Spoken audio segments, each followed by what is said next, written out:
Hi,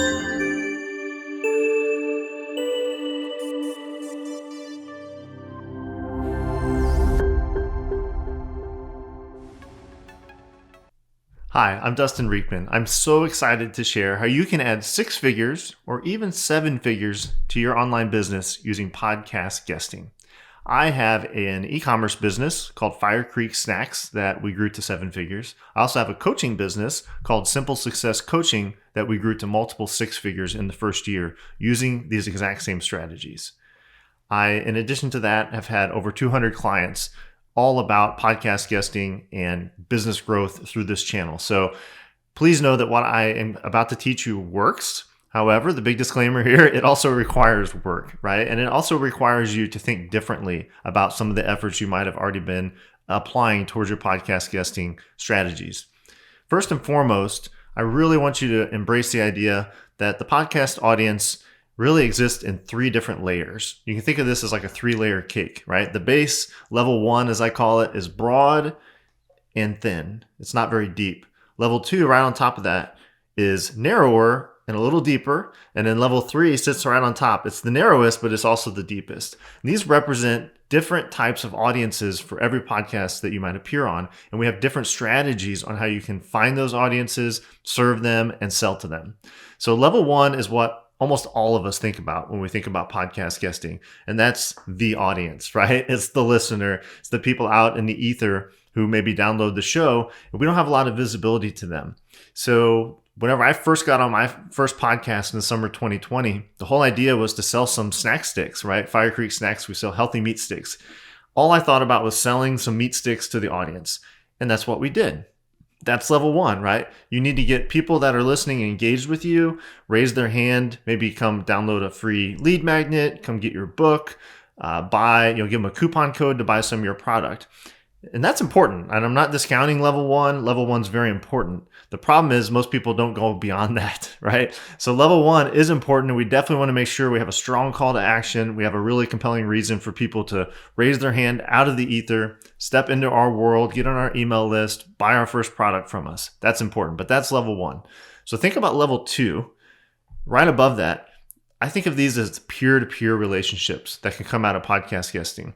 The first and foremost is very likely the host. So if I'm on a show with a host who's serving my target market, sort of by default, they're an influencer in the space, right? And they may be interviewing other people in the space. They may have a brand that is pertinent to what I sell. So that's one peer-to-peer relationship.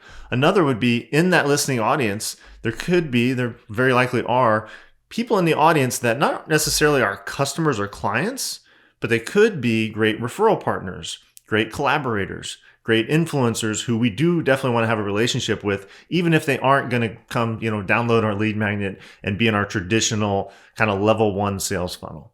But that is really level 2. And so to drive that home with an example from our own brand with Fire Creek, I like to use a lot of non-coaching examples just to kind of use real world experience here. So with Fire Creek, I was on a podcast called Bigger Pockets Business in the fall of 2020. And in this example is also not only the peer-to-peer relationship, but also a huge, huge important thing that if all you take away is this, listen up. It's the idea that every podcast guesting appearance you have is planting a seed. That's really the healthiest mindset to have around this. So when you plant a seed, it might sprout and have an abundant harvest right away. It might sprout just a little bit and give you a small result. Or it might sit there and take some time and pay off over and over and bear fruit over and over for years to come. All of those are possible scenarios. The key is none of those can happen if you don't plant seeds. So part of what I'm going to talk about here after I go through these 3 audiences is the idea of doing this consistently and doing it without attachment to the direct outcome. But in this example, this level 2 peer-to-peer example, I planted a seed in the summer of 2020. And this young guy named Daniel was listening. He was a real estate investor, YouTuber. He reached out and he was really enthusiastic about my story and the fact that I had left corporate and that I was now a full-time entrepreneur. And I had this Fire Creek Snacks brand that he thought was really cool. So we had some Zoom calls and he eventually divulged to me, he's like, you know what? I work at Walmart. So I'm a young guy, I'm in finance. I don't know anyone, but if it's helpful to you, I'll ask around. Maybe there's an email directory and I'll see if I can find someone who can maybe give you some insights. And I said, Daniel, that would be amazing. So again, Daniel, just a peer-to-peer relationship that formed. So he did that, and I got an email introducing me to the lead meat snacks buyer at Walmart, the largest retailer in the world. We were not in a position at that time, to be in Walmart. But this guy was very generous because of the warm introduction, and Daniel linked to the podcast and said, Dustin's got a great story. I had a 1-hour private Zoom call with the guy in my category. Super helpful, really opened my mind up to some possibilities and set us on a new path. Fast forward a year, the gentleman I had the great call with, unfortunately, had left Walmart, but his replacement, he had put a good word in for us. And we had contact with her as she got onboarded. And then fast forward 6 more months after we had some great correspondence, we got invited for an in-person meeting. Fast forward 6 months after that, we had a product that was ready for their shelves, right? And now we're in a position to really capitalize on it. And we recently found out we're getting into Walmart. So had I never been on that podcast in 2020, there's zero chance we'd be in Walmart. I wouldn't even have considered it a possibility, let alone had the insights and the access that I got through this referral. But that's a peer-to-peer referral relationship. This one is also a great lesson. It took 2.5 years to fully come to fruition, although we were getting benefits in the meantime. And as a fun side note, I helped Daniel and his wife both leave Walmart and become full-time entrepreneurs, but not before he helped us get in. But that's level 2. Think about, in a big picture, these great referral partners, these great individuals that you can have relationships with that can have really cool outsized results that you can't really predict on the front end. Finally, that leaves us with level 3. And I think of level 3 as high ticket sales. It's direct sales. And if you're not selling a high ticket service or item, it might be a high value relationship, right? An influencer, a distributor, a brand collaborator, even a potential business partner. But these are direct sales. That's the big distinction here. And most people do not think of podcast guesting and then think of direct sales as something that's really possible to come out of podcast guesting, but it is. And to drive that home, I would love to give you a really niche specific example. And this is actually a former client of mine, so it's real. So say you are a Facebook ads agency and you love to serve craft food brands, right? Online, Shopify oriented food brands. So you may ask, well, how can I use podcast guesting to get more clients? Well, I'm going to walk through all 3 levels. In level 1, you'd be thinking, which shows have potentially Shopify food brand owners listening? And if I offer a free audit or some checklist or something like that, they may raise their hand and actually become a client. Totally valid. And that actually absolutely works. And we should definitely have our call to action in the podcast, allow people to raise their hand and come into our world and let that be a possibility. Level 2, what's a peer-to-peer relationship that might come out of this? Maybe the host has a brand, or maybe the host knows people who need help with their brands.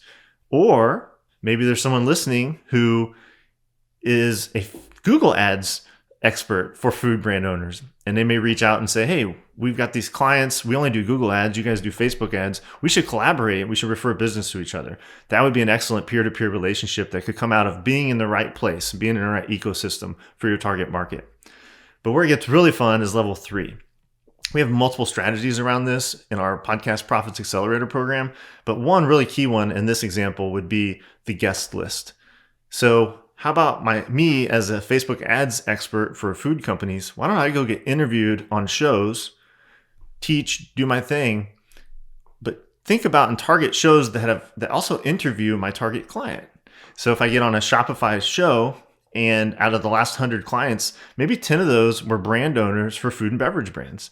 Excellent. Now I can go choose my clients in advance, and I can say, hey, or I can have my virtual assistant do it, which is what we teach. But hey, virtual assistant, go find go through these screening questions, and out of these 100 guests, pick out those 10 based on their public profile and what they do and their name and title. It's really easy. We pull them over into a prospecting funnel, really simple spreadsheet. We get their LinkedIn profiles. Then we can reach out. We have a really warm, cool, credible reason to reach out. Hey, Annie, I heard your story on this podcast. Actually, I was a previous guest too. I'd love to connect with you. When you get that kind of connection request, you're going to say yes, because you have credibility, you have the implied authority of the host. Hey, you're cool, I'm cool, because we're both on the same show, sort of thing. So you get that connection request, and then you start your sales process now with a very warm lead who already kind of knows you and trusts you. They can go listen to your episode and learn more about what you do. And then you can do, in this example, maybe you go look at their Facebook ads and you send them some pointers like, hey, I saw these ads. I think if you tried this headline, you might get better results. Or, hey, I'd love to offer you an audit, whatever your sales process is. But the idea is you're doing direct sales and you're filling a pipeline with your target client who you get to see in advance and who you get to choose. The other really cool thing about podcast guesting specifically is this is evergreen. This same show, as long as it's active, is going to every week be interviewing new founders. So I can have my VA go monitor that and go every 30 days and check, hey, look, here's another prospect. Here's another prospect. And every show I get on is a new pond, right? And I'm fishing in these ponds and I get to choose the types of fish that I love to work with in this odd example. And I get to pull them over into my holding pond, nurture that relationship until it's time to see if they really want to work with us. So that is level 1, 2, and 3 of audiences. So we have an example of that real briefly. There was a show called Brand Builder in 2021 that I decided would be a great strategic show for us because the company that runs the show and owns it, was their VP was the host. It's called Snack Nation, right? And they do better for you snacks, big, large subscription box company. And I thought, well, if I get interviewed there and it's compelling, maybe it gives us a shot, right, at being in their box. So I got interviewed. It was compelling. And I leveraged that. And I said, hey, I'm not expecting you to give us full placement, but I think we fit really well with your ethos. We meet all the macro nutrient things that you need. And they said, yeah, actually, if you'll donate 8,000 sticks, we'll give you a run.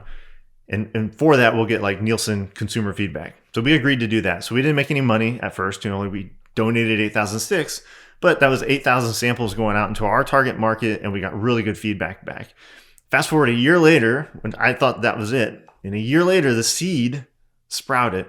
And in January 2022, I get an email from Sharon at Karoo, and I was like, who is Sharon at Karoo? Well, Karoo was the rebranded name of Snack Nation's parent company. Sharon was the new buyer for Salty Snacks, and she had a different vision for how to do this. And she said, I've tried your product, I've read your data, and most importantly, I've listened to your podcast and I love your brand and I want to be aligned with you. What's your production capacity for 2022? And that's an odd question. So we had a Zoom call and we have a purchase order for 550,000 snack sticks. They became our biggest customer overnight. Zero chance that happens without having planted the seed by being on the right podcast with the intention of doing a high ticket sale. And these are $2 meat sticks, but 550,000 of them turns into quite a lot of business. So I hope you can see the value of looking at this in 3 different layers and choosing your shows, choosing the stories you tell, the calls to action, the follow-up you do, all based not just on the broad audience, but much more specifically for some of these key objectives that you can grow your business with. So what does this look like in terms of return? What I've found on average in working with 200 clients and doing this a ton for both of my brands is an average value on a medium-sized podcast of about a $2,000 return. It varies wildly. So there's $200 returns, like we get $200 in sales, and there's $20,000, right? Like a normal average. But if you look at it across the board, it's about $2,000. Here's the real secret sauce to this. You need to do it consistently. So what we teach and what we do in our accelerator is how to do this at scale. So my goal for our entrepreneurs is they should be doing a podcast a week as a guest. That gives you 50 different audiences to be in front of in a year if you take off the holidays. 50 audiences times 2,000 per episode is $100,000. That's the 6 figures. That's how this works. It's not going to happen if you do one. It's not going to happen if you dabble in it. But if you make it a true marketing system and something that you have a virtual assistant helping you run to where all you have to do is show up, do a great interview, and to make sure that follow-up is happening, you can do wonderfully with this. And here's the best part. Out of 50 opportunities, and then you do this year over year, that's a lot of seeds getting planted. And you have crazy unicorn results that happen out of that. The Walmarts, the Snack Nations, and we have many more examples for our businesses. So the 100,000 is very doable if you don't get crazy outsized returns. But every once in a while, you hit the lottery, right? And you get that unicorn. And that's where the 7-figure opportunities come in. So I hope you found this super valuable. I hope you go implement it. This can change your business. This can really change your life when you apply it with the right mindset and you do it consistently and systematically. So please go take what you've learned here. Go add 6 figures to your business this year, maybe even 7. I'm Dustin Riechmann. Thanks so much.